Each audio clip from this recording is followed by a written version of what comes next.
Throughout the history of Middle-earth, stars play an important role. One is a silmaril, sailing the skies upon the brow of Elrond's father, Earendil. However, a series of 7 stars shows up again and again. Some are symbolic, appearing on standards and other iconography. Others are revered as a divine challenge to Morgoth. Today on Nerd of the Rings, we cover the 7 stars of Middle-earth. In the earliest days of the world, Varda, the queen of the Valar, created the stars. As all the Valar would labor to create and shape the world, Varda would set these tiny spots of light amid the vast darkness of the sky. However, many millennia later, near the year of the trees 1050, the Valar are told the awakening of the elves finally approaches. Varda decides then more stars are needed. Then Varda went forth from the council, and she looked out from the height of Taniquetil and beheld the darkness of Middle-earth beneath the innumerable stars, faint and far. Then she began a great labor, greatest of all the works of the Valar since their coming into Arda.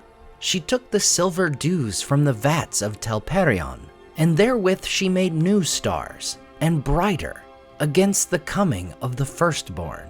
Wherefore she whose name out of the deeps of time and the labors of Ea was Tintale, the kindler, was called after by the elves Elentari, queen of the stars. And high in the north as a challenge to Melkor, she set the crown of 7 mighty stars to swing, Vala Sirka, the sickle of the Valar, and sign of doom. The elves awakened to behold the brilliant stars of Varda, whom they would afterward hold in highest honor. While stars in general would play a great role in the culture of the elves, namely the star of Earendil, which we've covered elsewhere, the Vala Sirka would forever stand as a challenge to Morgoth. We see it come as an encouragement to those who stand against the Dark Lord, as in the tale of Beren and Luthien. In that hour Luthien came, and standing upon the bridge that led to Sauron's Isle, she sang a song that no walls of stone could hinder. Beren heard, and he thought that he dreamed, for the stars shone above him, and in the trees nightingales were singing, and in answer he sang a song of challenge that he had made in praise of the 7 stars, the sickle of the Valar, that Varda hung above the north as a sign for the fall of Morgoth. Morgoth's fall would indeed come at the end of the First Age, yet this constellation would have an impact far beyond that time. Both of the Bagginses would see the Vala Sirka on their respective adventures. In 2941, Bilbo, around his birthday of September 22nd, would see this constellation, which he knew as the Wain, as they arrive at the Long Lake via the Forest River. Decades later, Frodo would see the constellation from his window as the hobbits rest in Bree. Peering out, Frodo saw that the night was still clear. The sickle was swinging bright above the shoulders of Bree Hill. Now, should you ever dream to gaze upon the sickle yourself, you certainly can do so, for it is none other than the Big Dipper. But even beyond elves and hobbits, 7 stars would mean even more to other races, particularly dwarves. After Durin I awoke in Mount Gundabad, he would travel south along the eastern side of the Misty Mountains. Finally, he would come to a lake beside the mountain, which we know as the Mirromere. Durin would gaze in the waters, and despite the fact that it was daytime, he would see a crown of 7 stars above his head. Durin takes this as a sign and enters the mountain at the Mirromere, creating the East Gate and his future realm of Khazad-dûm. So important was this moment to the dwarves that it would live on in song, as sung by Gimli in Moria. Durin's folk would also place a pillar as a monument to the event. Known as Durin's Stone, it would sit next to the Mirromere in honor of the famed occurrence. 7 stars, along with Durin's crown, would also be immortalized by Celebrimbor and Narvi thousands of years later in the Second Age, when they create the Doors of Durin. Now, there's been some debate over the years whether Durin's crown is the very same constellation as the Vala Sirca. It does not appear to be explicitly stated one way or the other in the text. However, if we turn back to the index of The Lord of the Rings, we find under the entry for the emblem of Durin I, there is a note saying, of 7 stars above a crown and anvil, had 8 rays, represented the plow. Sure enough, the constellation of the Big Dipper is commonly known in places like Tolkien's own home of England as the Plough, seeming to confirm this famed constellation of the dwarves is one and the same with the one Varda made to challenge Morgoth. Interestingly, there is another connection, though abandoned, between dwarves and elves when it comes to this constellation. In the Book of Lost Tales, we find a version where Tolkien had the Vala Sirca being a constellation not made by Varda's hand. Yet the 7 stars were not set by Varda, being indeed the sparks from Aule's forge, whose brightness in the ancient heavens urged Varda to make their rivals. Yet this did she never achieve. Finally, we find 7 stars being a key piece of iconography for Elendil, the first High King of Arnor and Gondor.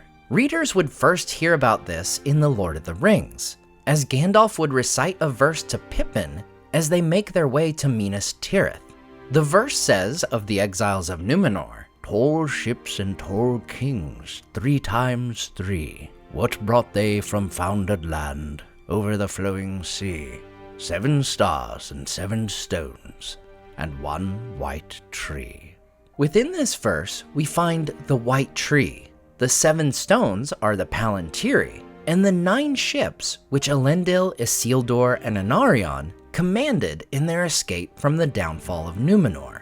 However, we also get the note about 7 stars. In Hammond and Skull's The Lord of the Rings Reader's Companion, they reveal that of the 9 ships of the faithful, 7 carried the Palantiri, 1 on each boat.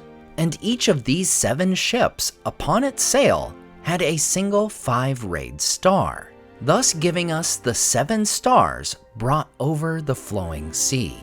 The white tree, of course, would become a great symbol of Gondor in particular, but it, along with the 7 stars and a crown, would make up the symbol of Elendil and his heirs. Arwen would make a banner for Aragorn with this very symbol upon it. Aragorn in turn would unfurl this standard when he comes to fight at the Battle of the Pelennor Fields, signifying the return of the king. We also find 7 stars upon the sword which Aragorn would bear, once the shattered blade of Elendil himself. The sword of Elendil was forged anew by elvish smiths, and on its blade was traced a device of 7 stars set between the crescent moon and the rayed sun, and about them was written many runes. For Aragorn, son of Arathorn, was going to war upon the marches of Mordor. Very bright was that sword when it was made whole again. The light of the sun shone redly in it, and the light of the moon shone cold, and its edge was hard and keen. And Aragorn gave it a new name, and called it Anduril, Flame of the West. Finally, in what may be a reverential reference to the 7 stars, we find the crown of Gondor had a key feature of 7. Faramir opened the casket, and he held up an ancient crown. It was shaped like the helms of the guards of the citadel, save that it was loftier, and it was all white, and the wings at either side were wrought of pearl and silver, in the likeness of the wings of a seabird. For it was the emblem of kings who came over the sea. And 7 gems of adamant were set in the circlet, and upon its summit was set a single jewel, the light of which went up like a flame. Now, as we know from Hammond and Skull's Reader's Companion, the 7 stars of Elendil are not a direct reference to the Vala Sirca, wholly to the dwarves and elves, but rather the 7 ships bearing the Palantiri. Still, stars are an important feature to Middle-earth tales, and the number 7 is one we see time and again. 7 stars, 7 stones, 7 fathers of the dwarves, and later 7 rings for their race, 7 sons of Feanor, gates of Gondolin, lords and queens of the Valar, and even 7 times Fingolfin wounds Morgoth in their legendary battle. Now honestly, there may be even more, but those are the ones that I could personally recall, so please let me know in the comments if you think of others. This combination, however, of 7 stars is unique in its deep meaning across the races of Middle-earth, receiving reverence from elves, men, and dwarves alike. As always, I want to say a huge thank you to all my Patreon and YouTube supporters who make this channel possible. Tom DeBombadil 19, Lissamy the Cinda, Rabbi Rob Thomas, Charles Leisure, CCDC Red Team, Joe Tepper, The Mighty Mim, Andrew Carlisle, Swirled Traveler, Matthew Jeffrey, Viking Lord, Alvin Einbert, Jeremy Daniel Derby, Madame Director, Leo Vittori, Sky Carcass, Slide Belts, Dane Ragnarsson, Berto Berg, Graham Derricott, The Dark-Haired One, Wyland, Z and N, Evely, Micah Wu, and Debbie. If you enjoyed the artwork in this video, check out the artists in the description to purchase prints of their great work for yourself. Next time on Nerd of the Rings.